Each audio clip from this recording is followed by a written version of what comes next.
Welcome to the SpeakHer Podcast with your host, Camille, Essick, the podcast where innovators and creators connect. Let's get started.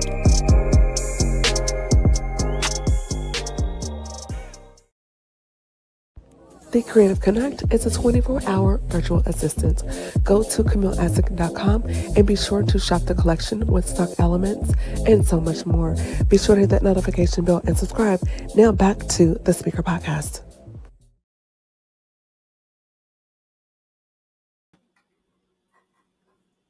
Hey everybody, what's going on? This is Camille Essick. I'm host of the SpeakHer Podcast. This is the podcast where innovators and critics connect. What I need you to do right now is hit that notification.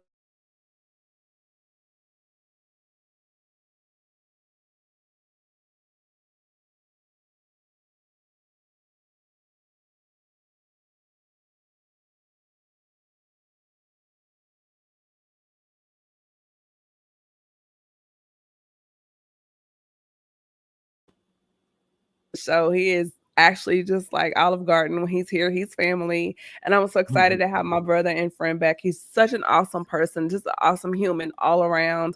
And I cannot wait for tonight's conversation. Sealz The Man. Sealz, welcome back. Thank you for inviting me back. I'm always excited to be back on your platform. Thank you for having me. It's an honor and privilege. I always, try to be humble in that fashion. Because I can never take this for granted. So thank you for inviting me. Thank you for your friendship. Let's get it going. Yes, I'm loving the setup. I see you. Things have changed in the background. I see it. A little bit. Trying to change it up a little bit. Yes. I still need to get that still shot you keep asking me for. Okay. Yeah. Before we hop into everything, y'all, I have been getting onto Sealz about headshots. And then it's like a quiet argument. I hate pictures. I mean, and you're photogenic. And the thing is, you have like over 200,000 subscribers on YouTube. I just need one, sir. This year, I promise. We're going to do it. No, like this month. Because you're a regular. Like, all right. I'm going to try my best. Don't play in my face. Okay. Let's do it. I'm going to try it. Got it. Oh, by the way, I got your shirt on. Thank you. I love it. Thank you. Reppin'. So if y'all ain't got a shirt, get y'all a shirt right now on her website right now. Absolutely. Y'all. So the reason why I have you back is because we've been having this ongoing conversation about love, relationships, and mental health from the male perspective. And you always bring such a very healthy and very clear perspective, just because there's a lot of toxicity out here, and we love to have healthy and safe conversation.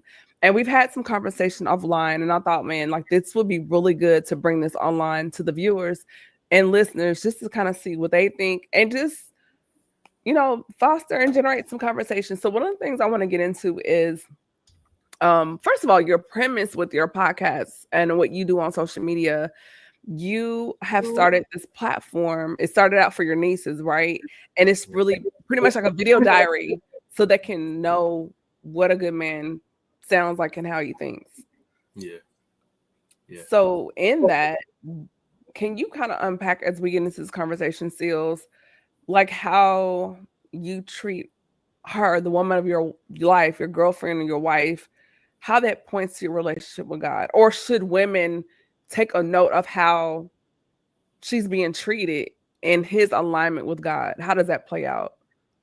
So I do believe that if you are with a man who is a man of faith, that your love has to align with God first and foremost, because God is the ultimate symbol of love.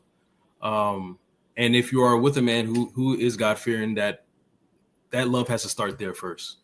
That is what I look for in my woman. Because I know how strong I am and convicted I am in my faith. So I have to be with someone who is equally yoked in that, right? I've been there when I've been with women who, are atheists or don't really, usually never works out because we're just not equally aligned, So, but when a man is with someone who is aligned with their beliefs, we know because the Bible tells us that God is the ultimate symbol of love that has to start there, right? And then my love for my woman will be rooted in that. So the face of love for me is the love that I have for my God and vice versa. Yeah. And anything that doesn't represent my faith is not the type of love that I need, you know?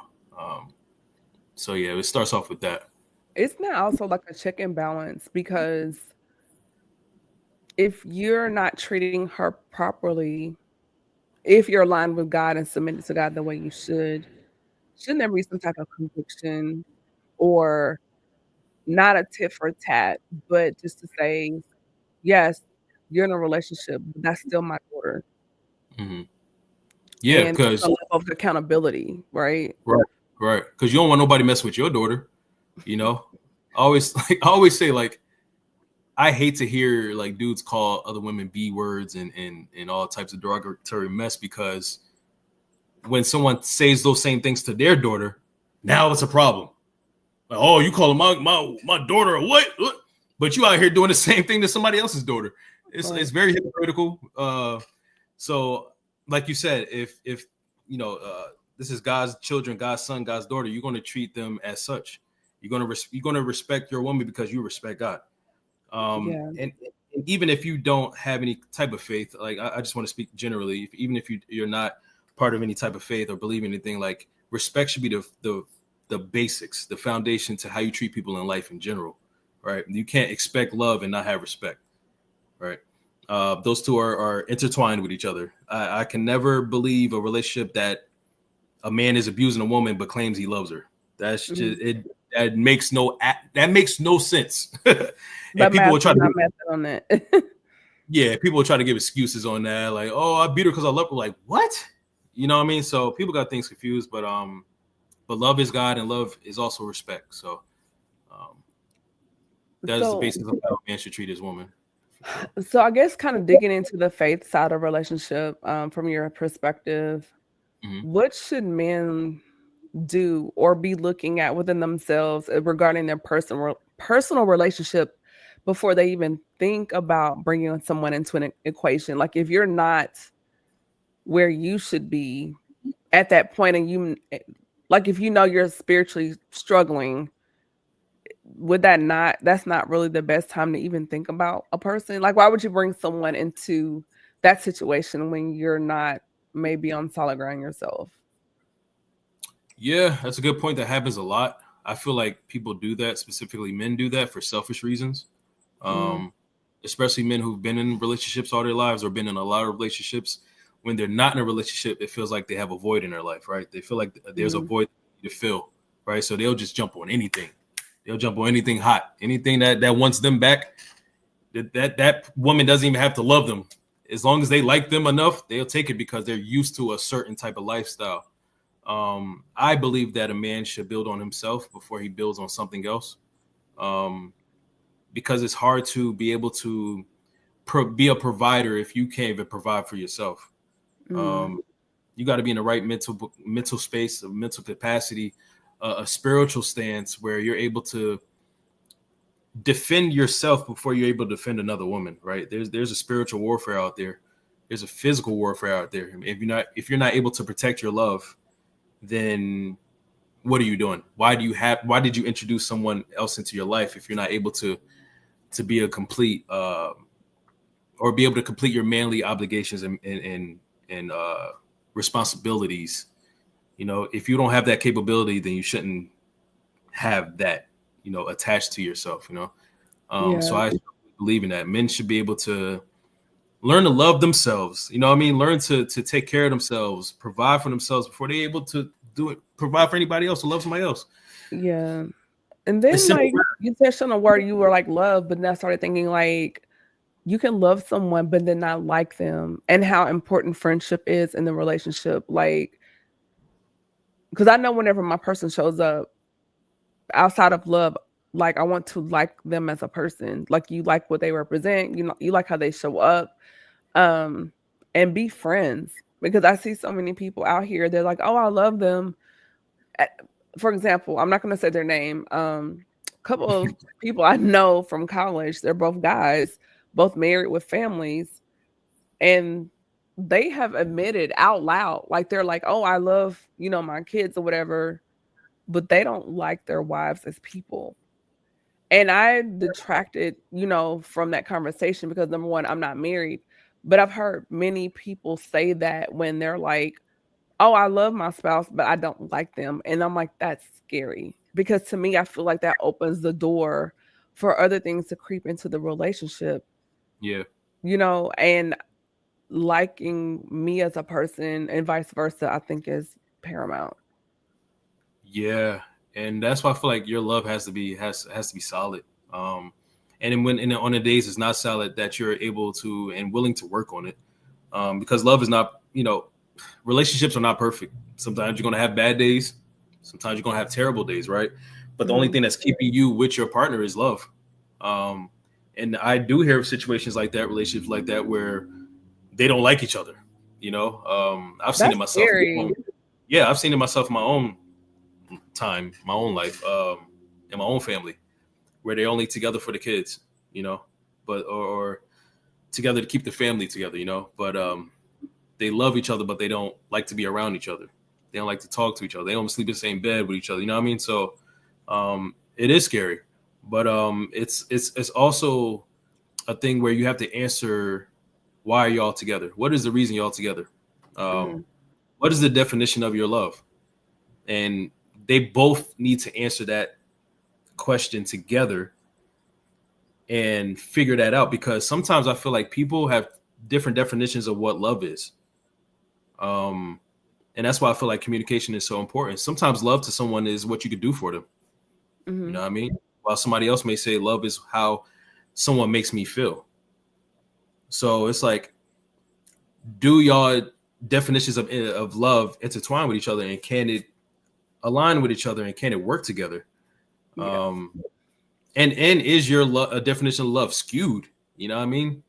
So that's another big reason why, things like that happen, where they'll be like, oh, I love you, but I don't like you. It's crazy.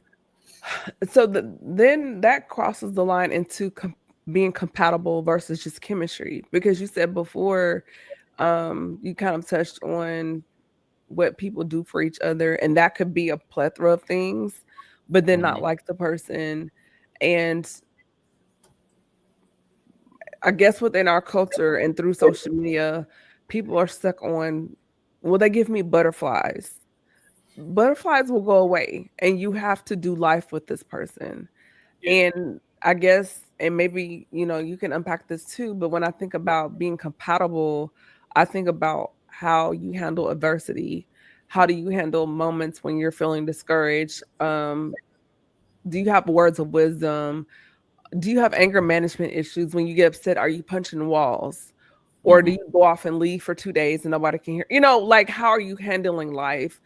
Versus chemistry is just the butterflies, you feel good, you hear vibes and energy.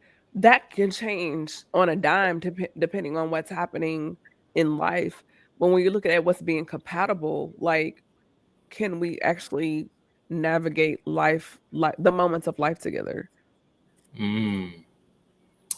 So I think those, what you call them, synonyms? I'm thinking back in grade school days when they had us memorizing all types of terms like synonyms, where like two words are alike, but they're different. Yeah. That is a good question. Like, what's the difference between compatibility and chemistry?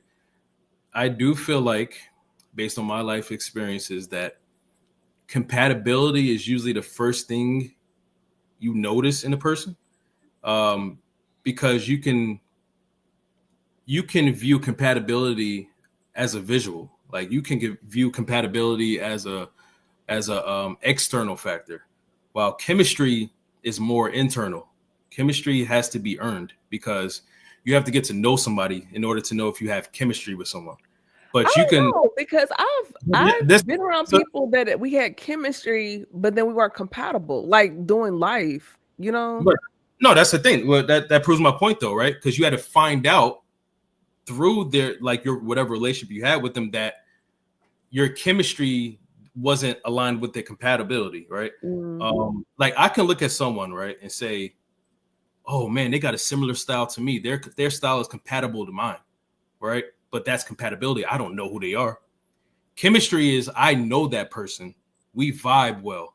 Like I can actually have a conversation with that person and feel fulfilled, right? That's not necessarily compatibility, but it's like almost like a energy between a two. That's how I feel. And I guess that ties on even how we define each word, which also changes how we view it. Because the way I'm viewing being compatible is not external. I'm thinking more as far as navigating. Because for example, my ex, we had chemistry, but in other areas we were not compatible because of morals, the moral compass, and values, character, integrity, very different.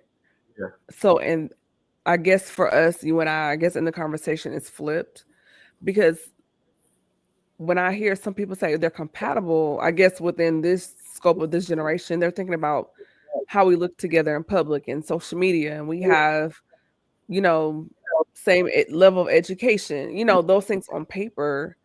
But that's external. That's external. Those are external things. Yeah, that's what you said, that you said it's external. But for me, I'm looking at it on a deeper level beyond just the paper, because I have looked at that and said, oh, we're compatible. But when I got to the core of that person, we weren't compatible. Right. But there's also, it was freezing a little bit. It's also different levels of compatibility too. That's what I was trying to break down too. Like there's visual compatibility. There's relationship compatibility. They even got like horoscope compatibility. You know what I mean? Like, yeah, that's crazy. You know what I'm saying? based on what time and what month you were born on. Like, oh, you're a Taurus. I can't talk to you. Yeah, you're a Taurus. Like, I'm a Leo. Like what? But they got things that base compatibility on the external factors. Like you don't even know this person, but based on your birthday, you're not compatible, or you're compatible with me. But what those things can't tell you is if we have chemistry, right? And that's what I mean by like you got to earn that. You got to find out a person. You got to dig into a person to see if you actually have chemistry. Now, what you said is also true. Like I feel like both things can be true. Right. And I feel like sometimes compatibility and chemistry doesn't need to be linked together, because I feel like sometimes our preferences can get in the way. Like that's a good point. That's a very good. That I'm gonna let you cook. I'm gonna let you cook. Yeah, it's like yo, and I've been there too. Like having a type. Like having a type. Having a type. Having somebody that has to have certain attributes or like characteristics or certain possessions. Like sometimes we base our preferences on what we think we need in compatibility, right? Sometimes we alter and morph our compatibility based on what we desire. And that's not true compatibility at all. You know what I mean? So it's like, I'm going to ask you as a woman, because, there's a lot of dialogue in the social media space where it's like, I need a man to have this. I need a man to pay all my bills. I need a high value. I need high value. He got to have $100,000 plus salary. He got to be 6'4". Like, what my question is to you is like, what is more important to you, compatibility or actually having a real chemistry with someone? Because and the reason why I asked that, because you can be in a relationship with someone and be compatible, but it's whack.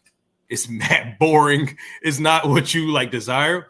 Or you can be in a relationship where you have amazing chemistry with someone, right? Amazing chemistry, but they're toxic to you. Like they're living a lifestyle where it's not conducive for you. You know what I mean? Yeah. But y'all chemistry is amazing because every time y'all meet, y'all pop off. You know what I mean? Like, so like, what's more important to you as a woman? Okay, so I'm going to break this down and hopefully I don't ramble and answer your question. The first part of that, I guess the first premise of your question, as far as high value, I don't really believe in that term. I believe you can be a high earner. Like you can have the ability to produce income and make money. But I hate that term. I do too. But what about, I'm looking at high character, high integrity, Yeah. manhood. And I don't mean as far as gender, but in going back to character and integrity. How do you show up in the world? You know, Right. Not this cheesy machismo, misogynistic, I'm not alpha male, crazy, not saying that, but just how do you show up as a man every day? If we were to take away all of your accolades, all of your awards, your accomplishments, all the people you know, and strip you down to just like an onion, just to the Yeah. core of who you are as a person, who are you? Yeah. And are you the type of man that if we got married and have a child, are you the type of man I would want my son to be like when he grows up? That's what I look at. Are Right. you the type of man I would want our son to be? Right. Strip all the stuff away. And that's the first part. As far as compatibility and chemistry, a little bit of both. Because of my faith, I don't want to marry someone that's agnostic or an atheist, because if we're going to raise a child together, we have to be on the same page. That way, that child is not getting, he or she's not getting two different doctrines. Even also in terms of like, how will we handle discipline in the home? There's got to be some alignment there. If you come from an abusive home and you want to bring that same technique into the house, that's not going to work. Discipline, yes, but to the point where it's like abuse, no. Sometimes things just weren't a conversation. Like, why are we yelling at each other? We can disagree, but yelling, we can disagree, but not be disrespectful. We can disagree, but we're not weaponizing secrets and going into the vault. And well, that's why, like, we're not doing that. We can disagree, but we're not going below the belt. And you're trying to break a person's psyche just for the sake of winning an argument, right? So when we're looking at, for me, being compatible and having chemistry, I say both, but I'm looking at the foundation of who you are just as a human being, or who are you just to be a man of God. And when I say man of God, I'm not like saying preacher, bishop, whatever, but just someone that's submitting to God. You know what I'm saying? Yeah. And then also there needs to be some chemistry. Like if we're married, I want you to want me and touch me and vice versa, and we're not sleeping in separate rooms or, and chemistry is not even just sexual, but just if I walk in the room, you already know, like something's up, like she's not herself today, or you can feel my heart and go, talk to me. What's going on? You seem a little down today. What's up? And we, and that, I think that comes with being, having synchronicity too, right? Being able to discern each other. And I think that's where the chemistry piece comes in. And maybe we can swap that word out too. Just having the discernment to know your person and know, like, or if you're, let's say you're having a bad day or something, and I'm like, what's up with you? And you're like, but I know you're not blowing me off. It's just that you're still trying to unpack how you feel and process it. But I know later on you'll come and talk to me about it. And I don't take that personally, like, I don't know why you won't talk to me. It's like, because I know you, because we have friendship and we don't just love each other, we like each other. You know me and I know you well enough to know I'm gonna give her a moment. I'm gonna give him a moment to process those feelings. And then later on, when we're in the bed or on the couch talking, then that moment may transpire because now you've kind of you've reached a space or had an epiphany to now you can kind of talk it out and express how you're feeling. So I guess maybe I went the long way about it, but that's how I process chemistry and compatibility as far as how we're moving in life. Who are you as a man showing up in this world outside of your resume and whatever, and just who you are as a human being. And then also the chemistry side of it is just how you and I interact, not outside of sexuality, but just on an intimate, personal, one-on-one, day-to-day level. Exactly. Yep. I like that answer. Yeah. So hopefully, we're striking some good conversation. If you're liking this conversation, be sure to drop it in the comments below, like, share, tag a friend. I'm here with Sealz The Man, and we're having a conversation about being compatible versus chemistry and just unpacking some nuances with regarding relationships from the male point of view. So, Sealz, going into the next segment of our conversation, how do you, in a relationship, just even in life, navigating and expressing like your emotional needs as a man? Because we hear so many women saying, well, I need this from a man, and I need safety, and I need security, and I need protection, and I need whatever. But how do you, or how should men do the same thing? Because it seems like when men say, hey, this is what I need, sometimes it comes with backlash, or it's like, well, you're a man, so you shouldn't feel that way. But outside of your gender, you're a human being. You have feelings too. So how do you navigate like your emotional needs in relationships?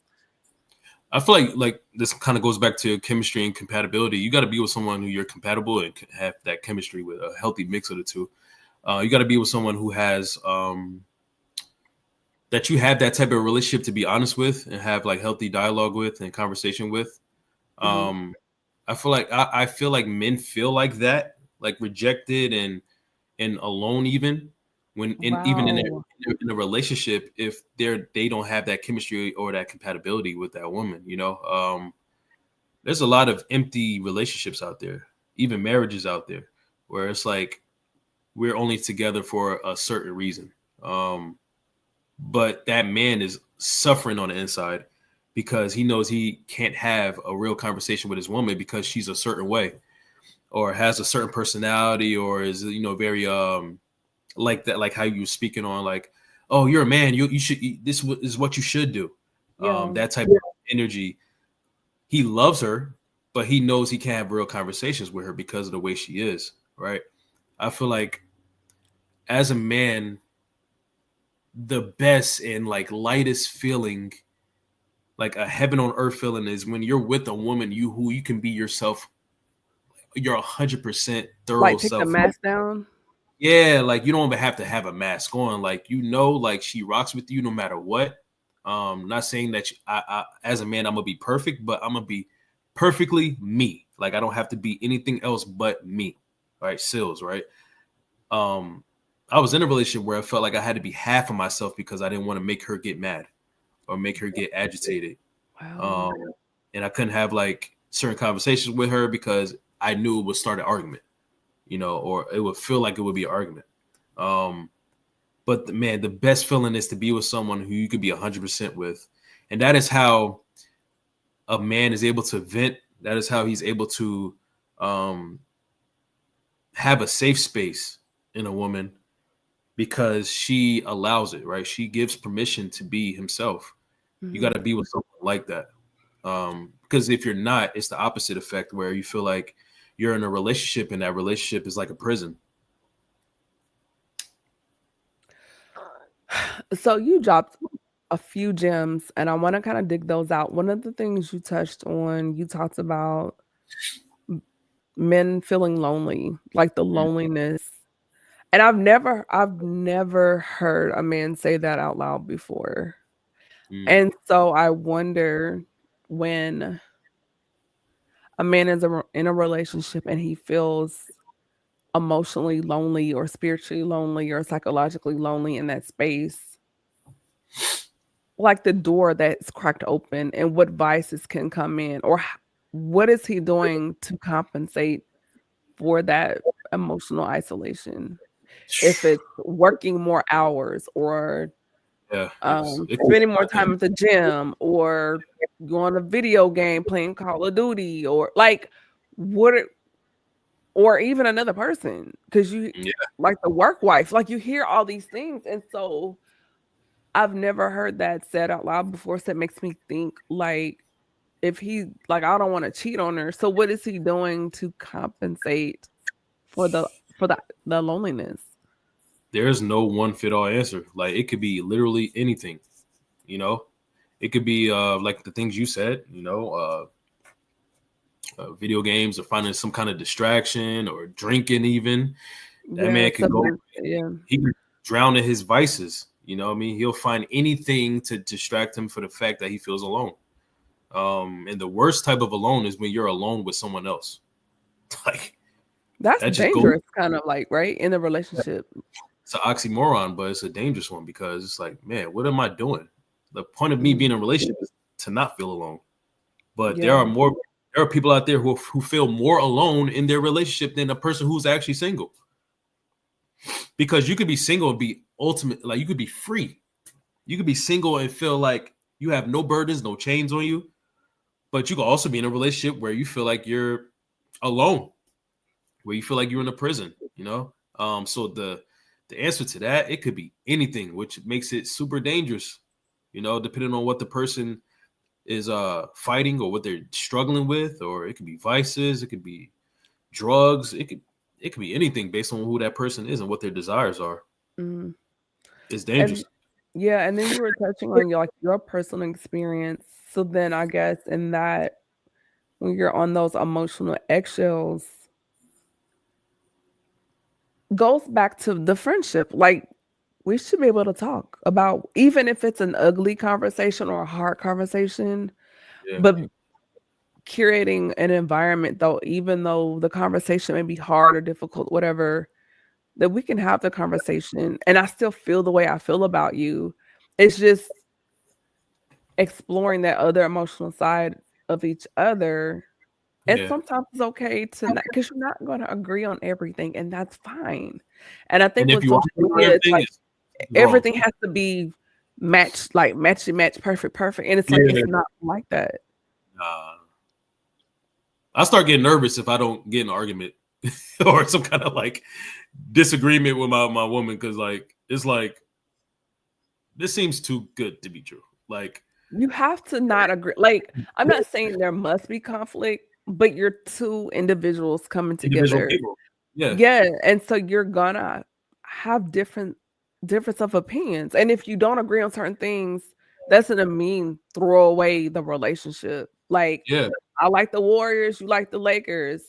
I like she, you know, just, and I'm using that in a comical sense, but you know what I'm saying? There are going to be things that you don't agree on. Yeah. But there has to be enough common ground that you're willing to go forward in the relationship. Yeah, because and also, like, you don't want to be in a relationship where you're with a yes man or a yes woman, because you're never going to have real conversation. Like the real conversations happen when there is discomfort, where you're talking about something that could be really uncomfortable. You know what I mean? But those type of conversations are leading to some type of solution. Like, you're having those conversations to solve something or to figure each other out more, you know, get deeper into who you are, you know. When you having these fake conversations where you're just saying, yeah, or, you know, you just agreeing to everything, you'll never get to know me and I'll never get to know you. And it's like, once again, what are we doing?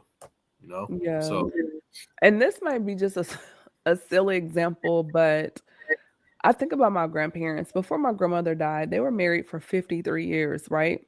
Wow. And so she would make toast, you know, and coffee, or, you know, whatever. She would cook breakfast, but sometimes she would make toast and coffee because that's what he wanted in the morning. And so she would always tell me, we'll leave the ends for him because he likes the ends. And me, I like the middle. But it was the fact that she understood that nuance, that he liked the ends of the bread. And in my mind, I'm like, who eats the ends of the bread?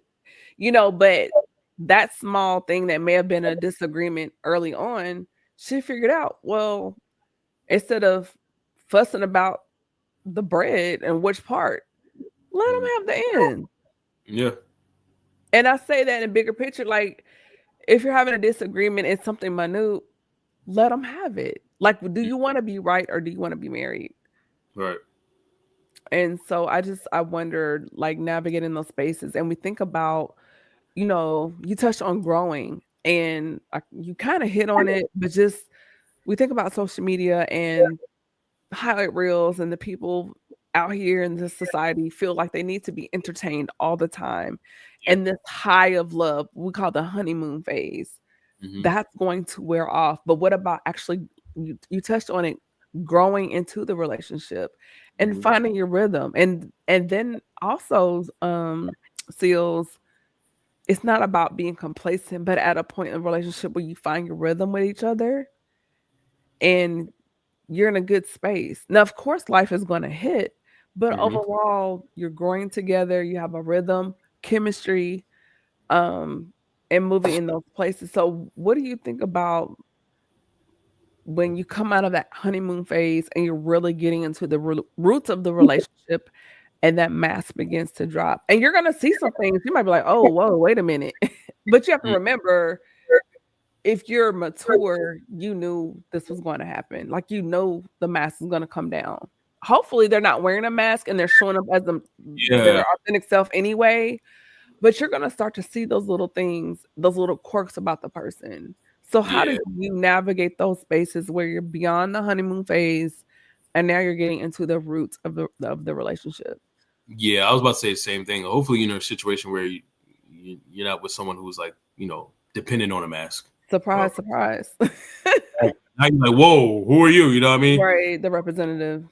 But like you brought up earlier in the video, it is important to be a friend before anything else, because you know your friends. Like I always say, your friends know your darkest secrets more than anybody. Like your friends are your worst enemy because they could end you, because they know all your skeletons, right? So like spades, they got the joke. They're like, girl, you better chill out. You know, I know what you did last summer. Like, you better chill out. Literally.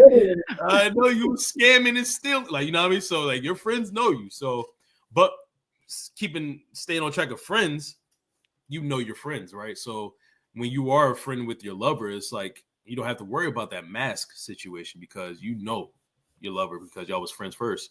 But if you are in a situation where, as you said, go through the honeymoon phase and they start to reveal themselves more, once again, I just feel like that love is what's going to keep y'all together when you start to see things that you don't necessarily agree with, or you've never experienced before, and now it feels weird to you, or you feel uncomfortable because it's different to you.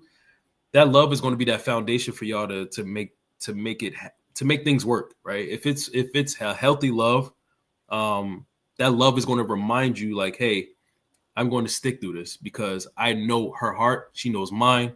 Mm-hmm. We decided to be together, so we're going to make this work, right? As long as there's no negative connotations, abuse, or anything like that. We're talking about like real healthy love here. Right. When she starts or he starts to put down that mask, you're going to see some things or hear some things, or you're going to be like, whoa, I need you to clean up your clothes after you put them out. Like, I need you to stop leaving dishes out after you've, like, that's where communication comes in, right? Yeah. Because and you have a day, but if it's like you're just nasty, then that's a different conversation. Yeah, and that's hard to hide too. Like, nasty, that's kind of hard to like not see the flags in the beginning. You know what I mean? Yeah. Like, so those outstanding type of problems, like, that's why you need to have your radar on and not be so like infatuated and butterflies and all that, because sometimes infatuation and butterflies will blind you from the real, like the reality, right? Yeah. And now you're years in deep with this person in a relationship or a marriage, and now you're starting to realize, like, oh damn, I've been and also navigating, just debunking those unrealistic expectations to expect she's gonna come out looking Instagram ready every day, or he's always, like, okay, I go to work, but if I'm here, I may have on Hillman sweatshirt and some joggers, or like, you're a real person. You're not photo shoot ready 24/7. Yeah, that's not a real thing. That's not a problem to a real man. Like, I always say, men are pretty simple creatures. we really are. Like, I actually made a video on that. It's like, as long as you're a real person, I mean, I could care what you wear. I could care less. Like, as long as you remain you, the one I fell in love with. Yeah. I could care less. Yeah, there's just so much. And the reason why we keep having these conversations is just, there's so much toxic conversation out here. I hear it because we're both in the digital podcasting space, so we kind of keep our ear to the ground to see what's going on. Yeah. And it's just insane how, even with this whole pop the balloon, like, it's so superficial. And I'm like, what? It's cringy. But I'm like, what about the root and the core of the person? Yeah. Like, what about those things that matters? What about holding conversations beyond DM slides or just texting paragraphs, but scheduling FaceTimes, calling, talking on the phone, meeting up for coffee, or saying, hey, let's go have brunch. Like, what happened to the one-on-one, just getting to know someone? Or do you feel like social media and technology has destroyed that altogether? That's what I was about to say. The age of TV and media has monetized love. 90, what do you call it? 90 Day Fiance, Love Island, like later daters. Yeah. It's so many I can't even catch up, right? Yeah. So TV, media, social media has monetized love, and that has taken away from real, just basic love. You know what I mean? Like sometimes I watch movies and from the 80s and the 70s and stuff, and I'm just like, and they tell the stories of how, a love happened, and it just seems so real and simple. There was no technology. You actually had to meet someone in person to that effort. You know what I'm saying? Like, and figure them out and fall in love with them. Now it's monetized where everything's for show. The Pop the Balloon show, they're getting paid for that. Now they made a Netflix show and it looks terrible. But I haven't seen it like on Netflix, but I was so appalled by it on social media. I was like, monetized. Now the basic core of that show is not on that show. I don't gotta say it, but it doesn't look like the original show. 90 Day Fiance, Bachelor, whatever that show is called, Bachelor. What's the other one? Love is Blind, I think. Yeah, Love is Blind. There's so many. Yeah. There's so many, but it's all monetized now. Somebody's getting paid off of someone's love, right? And it just takes away. And it's sad because it's like, our future generations are not going to know what real love is, unless. Do you think? Because it seems like I've noticed a lot of 30 and under getting married, and it seems like they're going back to traditional families. Just because you get married doesn't mean you're in love.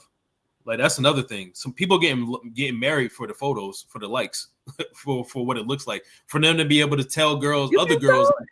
I know so. I've been told this by women. Like, I would have conversations with my coworkers, and I'll say, like, "Why did you get married?" And they would take like 2 minutes long to answer. And then when they finally do answer, it's so superficial that I'm like, "That's why you got married?" You know what I mean? So I had a woman tell me that she got married because her parents said her parents got tired of her being single. What? Wait a minute. Yes. Are you serious? Because a lot of families out there are traditional. So parents have a higher class, or they're looked at better when their kids are married. So when traditional parents don't have a kid that's married, it looks bad on them. You know what I mean? So I've seen that at work with certain professions like doctors, lawyers, dentists, certain socioeconomic reasons, like it looks good. I could see that. Yeah, I could see that. Especially like Indians or like international type families and households, they don't play that. They are trying to rush you to get married because it looks bad on them. You know, so there's so many reasons. Yeah, I guess it also depends on your culture, different demographics that can matter, and then goes back to class. But then I'm also seeing through all of that, I am seeing a group like that 25 to 30 that they really want to be married and have families and do the traditional thing. And I'm seeing that, and they're 2 and 3 kids in and family vacations, doing all the things. And so I'm kind of seeing a split, because I had a conversation with a good friend of mine, and she's older than me. And she was saying that how a lot of men in her age group, they're not looking at marriage either because their wife passed away or they're divorced. And so they're kind of getting their second wind, and they're outside. And so yeah, so I'm observing 2 or 3 different sets of conversations, and then you have those of us within our age group where it's it's kind of divvied up. It's half and half. So I'm just wondering, like, how do the good men and good women meet up? Because again, listening to conversations online, I hear men say that they want to be married, they want a good woman, but they can't find them. And then the women that are good, because they've been hurt, have gone through whatever, they're just like, we're in the house. And so the men are like, we need the women to come outside so we can meet you. You can't stay in the house. You got to come outside. So it's like, how do you get these two groups of people together to meet? And that's the ongoing, I guess, issue. Yeah, that's tough. It's one science that I cannot solve for anyone, because I feel like everyone is like, they meet up on their own like weird way. Like there's no, like I hate to hear people say like, you need to find your person in church or go to the library or go to, it's not the case for everybody. You know, sometimes God has a calling for someone that no one can see. You can find your person randomly, saving a cat in a tree or something, or helping someone out, being a good Samaritan. Like there's no one fit all answer, you know. So that's a tough one. Yeah, there was an older lady at my job. She just retired last week, and on her last day, for whatever reason, she was talking to me about her husband, and I don't know how we got on the conversation, but she said she met her husband at a convenience store. Yeah. I was like, what? She was like, yeah, we met at a convenience store just in passing, and they've been married 30, 40 something years later, but they just met at a convenience store, I guess, getting gas or whatever. And I was like, wow. So I've heard some interesting places where people have met, and it's not at those usual places like church, or not to say those things don't happen, but it was not in a place where you would think you would meet somebody. And I was like, oh wow. Imagine running into your person at Wawa or the hospital or whatever. Yeah. So like some place you would never guess, you know what I mean? Like sometimes love just blooms from a mystery, you know. There's no one answer. And I always tell people, don't let people tell you what to do or how to find love. Like it's not true. Like whatever God has planned for you is going to happen either way. You know, when you try to force your way, you end up in bad relationships. You know what I mean? So that's why I try to stay patient. And not just in relationships, but in whatever my life's calling is, whether it's my career or what I'm supposed to do in my life on earth. Like, I try to remain patient and keep working. So when the time does come, I am ready. Yeah. And then one last question as we start to wrap up. How do you navigate maintaining circles of accountability within your men group, your men circles, your brotherhood? Because or even your advice to men that want to maintain the right path and do the right thing, and maybe they have a couple of friends that are knuckleheads, like the importance of having like-minded brothers around you. Accountability is so important. Oh my goodness. I had to hold one of my brothers accountable like the other day recently, because he was about to do something that he would have been no good. Let's just say that. You have to be around some real ones.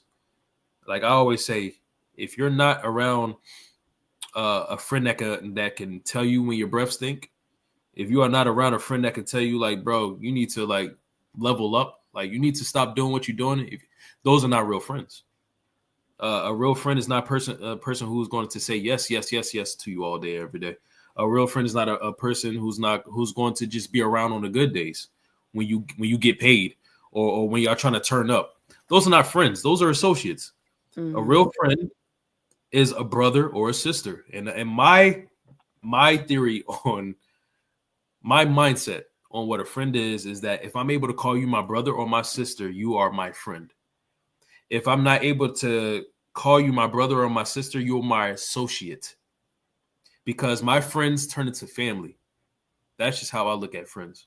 So, and I know my family is going to hold me accountable. Mm-hmm. Associates ain't going to tell me nothing. What can an associate tell me? You know what I mean? So it's like I know you're holding me accountable because you love me. And you want the best for me. and I could And depend not to on. throw the friendship away if you call me out. Yeah, that's on you. If you decide to lose a blessing in a friend, that is on you. Yeah. And especially if that thing that they're holding you accountable for is true. You know what I mean? If you out here wilding and you married, or you out here doing drugs when you know you are smart enough to be great in this life, Mm-hmm. and you decide to lose that person because they made you feel bad, or they expose those things to you, that is on you. That is your loss. And you got to be careful when you lose friends, because you might not get another real one. Right. You know, I feel like not just every man, but every woman should surround herself or himself with people who are going to say no, who are going to hold them accountable, who are going to keep it real with them, because otherwise they are not friends. Yeah. And there's some people I've known for years, and where I was in that chapter of life, we weren't compatible as friends now like we were then. Mm-hmm. And not that you fall out with people, it's just you grow apart. And sometimes if you have those friends that are still wanting to operate or live their life in this path, you're like, no, I can't live my life like that anymore. And you're over here, then you've got to put some distance, especially if they are committed to their path and not wanting to change or mature or grow.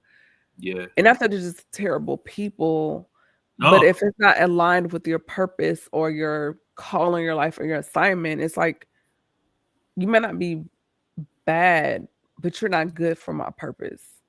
Yeah. So I got to leave you here and go forward. And that's the scary side of growth, right? Like, it doesn't mean you're a bad person if we no longer friends or we no longer close how we used to be, but that's part of growth. When you grow, you have to get rid of things to expand. Like, I can't wear the same clothes that I had 25 years ago. Those clothes aren't bad clothes. They're not bad quality clothes, but I can no longer fit them. And, you know, I don't know if you know, but I'm a plant dad. I got like 20 plants in my crib. What? You're a plant dad? Yeah, I've had plants for years. Yeah. What? That's actually a good character trait, but yeah, it is, because you care about you're nurturing. Exactly. You care about something outside of yourself, right? But I know I cannot fall in love with the plant I bought, because it's not going to be the same plant in 10 years or 5 years or 1 year. It's going to grow. It's going to be different. It's going to change, you know? And that's the part of growth. It's the scary part of growth. You're not going to be the person that you are today in the future. And that's what's supposed to happen. Because if you are the same person that you were in a year or 5 years or 10 years, then that's a problem. You know, if my plant is the same small plant that I bought, I'm taking it back to the store because something is wrong. Yeah, that means your air is very clean too. Yeah, I expect it to grow. You know what I mean? So that's what happens with friends too, man. Like, and it's sad. Like I've realized that with my hometown friends. Like, me and my hometown friends were mad close. We grew up together from Pampers to, you know, high school graduation. But I realized when I went to college and I graduated college, we were no longer that close. And now I had a new set of friends that I made in college and I felt I resonated with them more because they were relative to the point that I was in my life, you know, at that moment. And it doesn't mean that my hometown friends are bad friends. Like, we're still cool. We're just not as cool as we used to be. Not as cool as my current friends that I made in college, you know? And that's part of growth. That's part of growth, man. Nothing stays the same. Absolutely. Well, this has been a really good conversation. And it just seems like we always have awesome talks, and it keeps going deeper and deeper. And I love that, just because I just think it's so important to have healthy and safe conversation, especially when it comes to relationships and personal growth from the male perspective. And that's why you're one of the people, one of the men that I know in my life to have these talks with, because we need more of it. We need more men like you in front of the people, so they know all men don't think like that. All men don't talk like that. And there are some good Black men out there. So thank you. And also, I'm not perfect. That's another thing. I'm, you know me. Oh, none of us are. I'm a humble guy. Like, I try my best to take compliments, but I'm getting better with that, right? I feel like, and this is my message to men too, right? My YouTube channel is talk about the basis of my YouTube channel is to talk about good men and decent men. Yeah. When I say those things, I'm championing the effort that men put into becoming better men, right? Mm-hmm. I'm not saying just because you're a good man or a decent man that you're perfect, right? My goal when I speak, I'm speaking for myself too. My goal is to become better every single day based on the decisions I make in life, right? You don't have to be perfect. You don't have to try to be perfect every single day. The thing I always implement in my life is to try to be at least 1% better every single day. That's it. Yeah. That's it. Small things, right? So even for women, you don't have to be the perfect woman, right? Just try to be the better version of yourself every chance you can get. Mm-hmm. Simple. That's what makes you good. That's what makes you a decent person. Yeah. Not that you're perfect, that you know everything or that. Just try to be a better version of yourself. That's it. Yeah. Growth. Absolutely. And I always say one of the hardest conversations to have is trying to have a conversation with someone that already knows everything about everything. Right. Now you Like, just sitting be teachable. Like, be open-minded. Like, we can learn from each other. And you're not the SME. You're not the subject matter expert on everything. Nope. Like, and when I meet individuals like that, I make a note because actually that's a sign of insecurity. Yep. Because if you're the top expert on whatever we're talking about, why am I here? Exactly. Why am I here? Exactly. It's real. Absolutely. So before we wrap everything up, Sealz, do you have any last minute like takeaways or nuggets for the listeners and viewers? And then what do you have coming up next? Do you have any books, anything coming out? And then where can people reach you on social media? Oh, appreciate you. First and foremost, thank you for having me on your platform once again. Like, I'm always Come here on, for you. come on, Plaque. I see you. You see that little thing right? No, we don't use the word little. That word is illegal over here. I mean, it's something. Wait a minute. Hold on, y'all. Sealz has the platinum YouTube plaque. Thank you. Come on, we gotta clap that up. A little brief. Come on. Thank you. Appreciate it. Thank you. We give flowers over here. Thank you. Proud of you, black man. But thank you. Thank you for always inviting me. I'm here for you. I'm your friend, a real friend. I mean, so I'm always here for you. I am a real friend. I look out. You're a real friend too. You are, and you've proved as such. You know what I mean? Thank you for the TikTok situation. We're not even going to talk about that later. Anyway, but I'm proud of you. You're consistent. You're the most consistent person I know. I've told you that before.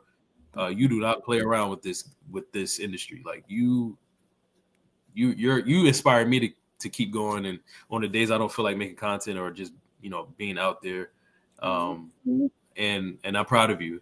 A takeaway from I would say that just on my heart right now is to tell people to try to find another avenue.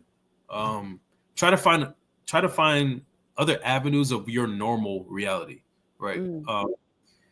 I find that I get bored easily, and getting bored easily can make you depressed. It can make you feel lazy at times, lethargic. It can make you uninspired. Try to find another avenue of creativity, another avenue of income, even another avenue of how to be active in your life, because life can get stagnant real quick. It could get real static. And now you find yourself in a space where you just feel confused and you don't know what to do. Try to stay busy. Like try to stay active in your calling. And if you don't know what your calling is, just try to stay active so that it may hopefully lead you to your calling and that fulfillment and that purpose in something.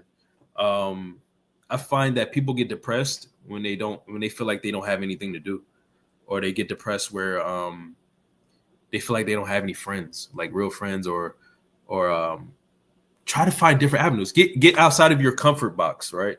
Get outside of that normal reality that you have and get risky. Like this world that God has provided us is too big to be sitting in the same place physically and mentally, right? So try to be open-minded, like you said earlier. Try to be open-minded, have new perspectives.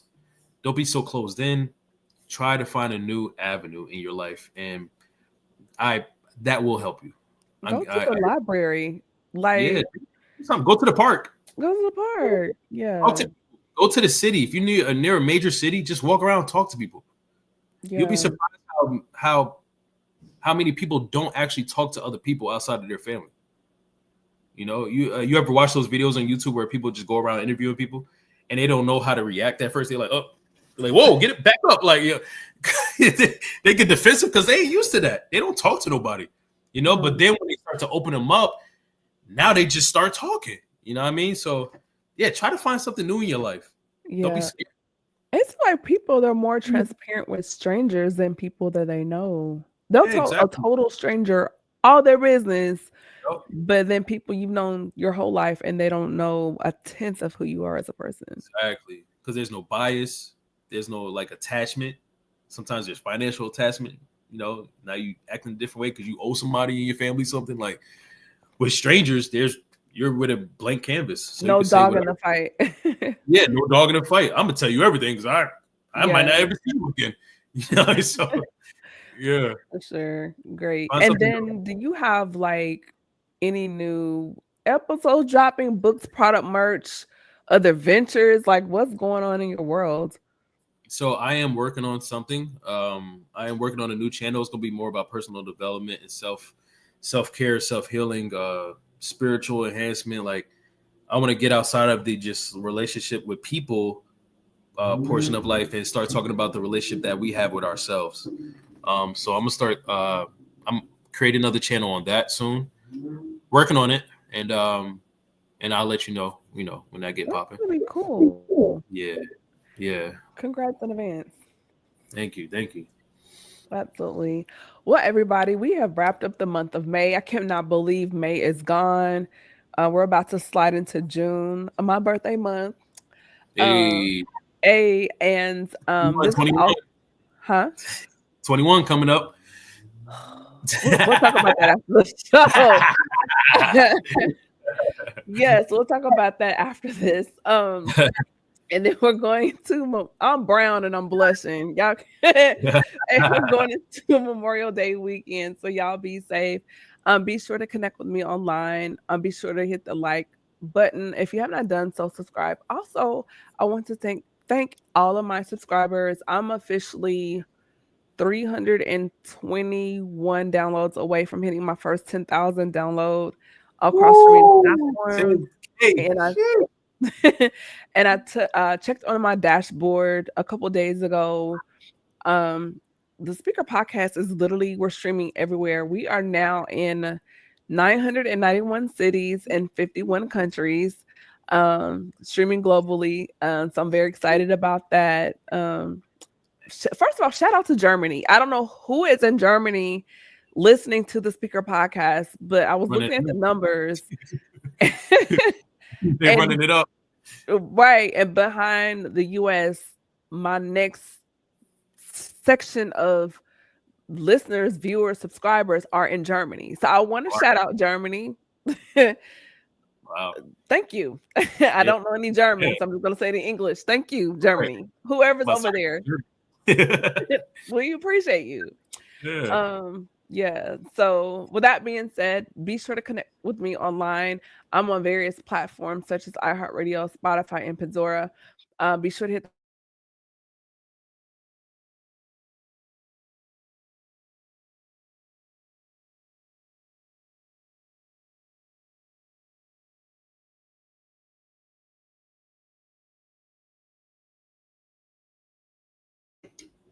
SpeakHer Podcast, the podcast for innovators and creators connect. And y'all be safe. Have a good holiday weekend. See you on the next one. Bye.